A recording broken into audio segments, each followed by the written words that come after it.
ఎవరు విజయ ఫ్లెక్స్లు కట్టింది ఎవరు?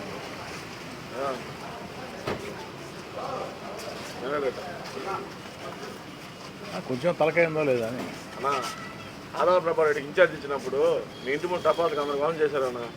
ఆ కిరణాల ముందు ఇంటి ముందు కాల్చారు. మొబైల్ సురేష్ వాళ్ళు అక్కడ అన్నాలు జెండా ఎగరేస్తా ఉన్నారన్న. వార్త మేము చేసామన్నా, బాధ పెట్టారన్నా. అంటే వాళ్ళు బాధ పెట్టారని మీరు బాధ పెడతారట. మేము చేయాలనుకున్నాం, చేసామన్నా. వేసుకుంటూ వచ్చాను, ఫ్లెక్స్ వేసుకుంటాం. నీకు అంతవరకే తెలుసు, ఇంకా చాలా చెప్తా ఈయన. చంద్రబాబు నాయుడు గారి బెయిల్ రద్దు అయితే, చంద్రబాబు గారికి బెయిల్ రాకుంటే నా ఇంటి ముందు టపాసులు కాల్చారు. చంద్రబాబు గారికి బెయిల్ రానప్పుడు నా ఇంటి ముందు టపాసులు కాల్చారు. గిరి ఇంటి ముందు టపాసులు కాల్చారు. దాంట్లో రెండు ఆలోచనలే.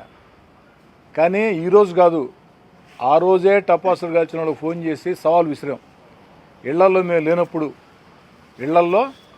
లేనప్పుడు మా ఇంటి ముందు టపాసులు కాల్చడం కాదు, ఇప్పుడు ఉండా ఇంట్లో, రేపు ఉంటా మీ టైం చెప్తే రండ్రా, ఇప్పుడు టపాసులు కాల్చండి రా అని చెప్పి ఆ రోజు చెప్పా. నేనే చెప్పా ఫోన్ చేసి.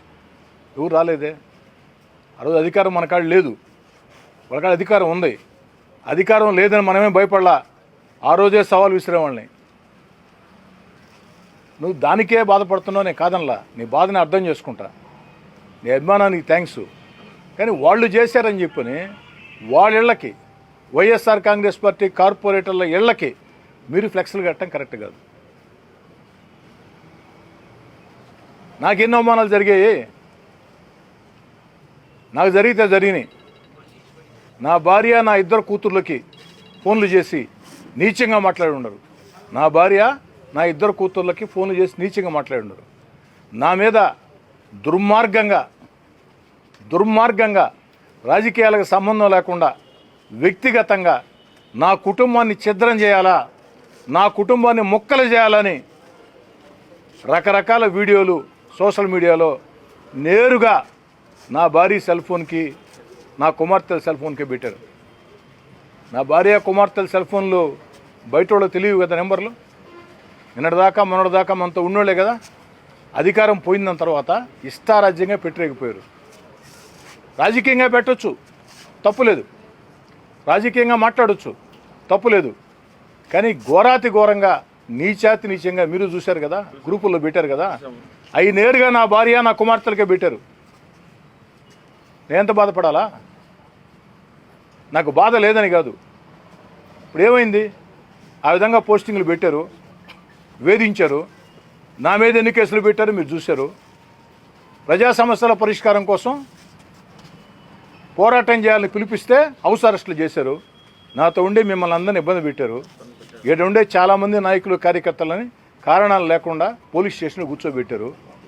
రౌడీ షీట్లు ఓపెన్ చేశారు. 307 కేసు, దెబ్బ లేకుండా 307 కేసు పెట్టి జైళ్ళకి పంపించారు. పీడీ యాక్ట్లు పెట్టి 4 నెలలు జైళ్ళకి పంపించారు. దుర్మార్గంగా, సంబంధం లేకుండా. రాజకీయ నాయకుల మీద పీడీ యాక్ట్లు ఎప్పుడూ పెట్ల. గంజాయోళ్ళు లేదా ఎర్రచందనం వాళ్ళ మీద పెట్టేవాళ్ళు. అలాంటిది ఫస్ట్ టైం ఈ యొక్క గత 16 నెలలుగా ఆదాల ప్రభాకర్ రెడ్డి అనే వ్యక్తి నెల్లూరు రూరల్ ఇన్ఛార్జ్ అయిన తర్వాత రాజకీయాలను భ్రష్టు పట్టించే విధంగా పెద్ద మనిషి ముసుగు దొడుక్కొని ఆ విధంగా ఎస్సీ ఎస్టీ అట్రాసిటీ కేసులు, భానుశ్రీ గారి మీద ఎస్సీ ఎస్టీ అట్రాసిటీ కేసు, చెక్కసాయి సునీల్ మీద ఎస్సీ ఎస్టీ అట్రాసిటీ కేసు, అనేక మంది మీద 307 కేసులు, పీడీ యాక్ట్లు, రౌడీ షీట్లు. నాకు బాధ లేదా? ఇవన్నీ వాళ్ళు చేపట్టాయి కదా. ఇవన్నీ వాళ్ళు చేపట్టే ప్రజలు తీర్పిచ్చారు కదా. నా భార్యని నా కుమార్తెలను అవమానించారు. ఎలక్షన్ ప్రచారంలో వీళ్ళు తిరుగుతూ ఉంటే సంబంధం లేకుండా, ఆ ప్రాంతంలో కార్యక్రమం లేకుండా కూడా ఆ ప్రాంతానికి వచ్చి వెనక చేరి హేళన చేస్తా నా భార్య నా కుమార్తెలనే అని భరించా. వాళ్ళని ఏం చేసినా పాపంలే, కానీ వద్దు. ఖచ్చితంగా ప్రజలు తీర్పిచ్చారు. నాకు భారీ మెజార్టీ వచ్చింది. మీ అభిమానానికి థ్యాంక్స్, దాంట్లో ఏం తేడాలే. కానీ మరోసారి ఇది రిపీట్ కాకూడదు. మరోసారే కాదు, కరెక్ట్గా మీకు గంట టైం ఇస్తుండా. ఈ గంటలో ఆడికి వెళ్ళి ఎక్కడైతే వైఎస్ఆర్ కాంగ్రెస్ పార్టీ కార్పొరేటర్ల ఇళ్ల ముందు, వాళ్ళ స్కూళ్ళ ముందు వాళ్ళ ఆఫీసుల ముందు మీరు ఫ్లెక్స్లు కట్టారో అవి మీ చేత్తోనే, వేరే వాళ్ళు తీయటం కాదు. అదేదో నాకు అనుకుంటే కార్పొరేషన్కి ఫోన్ చేస్తే 2 నిమిషాలు తీసేస్తారు. కానీ మిమ్మల్ని అవమానించడం నాకు ఇష్టంలే. మీరు చేశారు, మీకు గౌరవం ఇస్తుండా, కానీ ఇప్పుడు దాకా నా మాట విన్నదాకే. ఇది కరెక్ట్ కదా. ఇంకా చాలామందికి ఆవేశం ఉంది. నన్ను నమ్మి నా వెంట నడిచిన ఏ కార్యకర్త కూడా కళ్ళల్లో సంతోషం ఉండాలో కోరుకునేవాడిని. దానికోసం ఎంతటి త్యాగాలకైనా నేను సిద్ధం. మీ అందరి సంక్షేమం కూడా నాకు ముఖ్యం. కేవలం ప్రజా సమస్యలు పరిష్కారం, అభివృద్ధి కార్యక్రమాలు, ఎమ్మెల్యే హోదా ఇవే కాదు.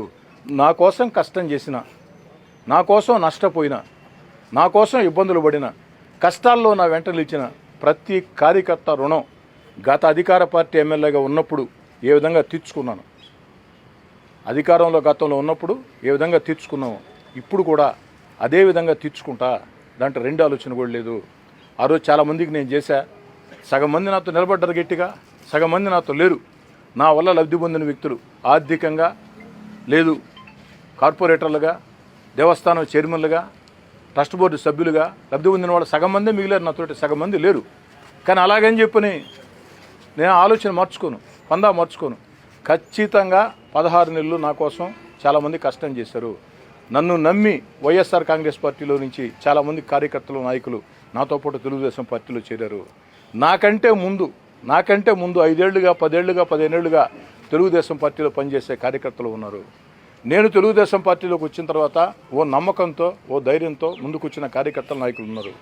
ఇబ్బందులు పడ్డాం. మదన మీద ఎన్ని కేసులు పెట్టారో తెలుసా? దుర్మార్గంగా 307లు, ఎస్సీ అట్రాసిటీలు.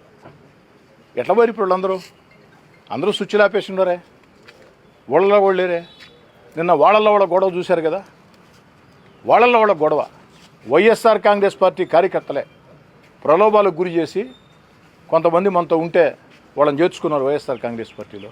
నిన్న వాళ్ళ కార్యకర్తలే వాళ్ళ సీనియర్ నాయకులకు ఫోన్లు చేసి అసలు ఆదాల ప్రభాకర్ రెడ్డి గారు అందరినీ గురించి ఏం మాట్లాడారో మీరు చూశారు కదా. వాళ్ళ కార్యకర్తలే తిడుతున్నారు వాళ్ళని, మళ్ళీ మీరు కూడా తిడితే ఎట్టా? వదిలేండి. దయచేసి వెంటనే వెళ్ళి నాకు వీడియోలు పెట్టాలా, ఫోటో పెట్టాలా, గంట సమయం మీరే మీ చేతులతో ఫ్లెక్స్ తిప్పాలి. ఓకేనా? రైట్.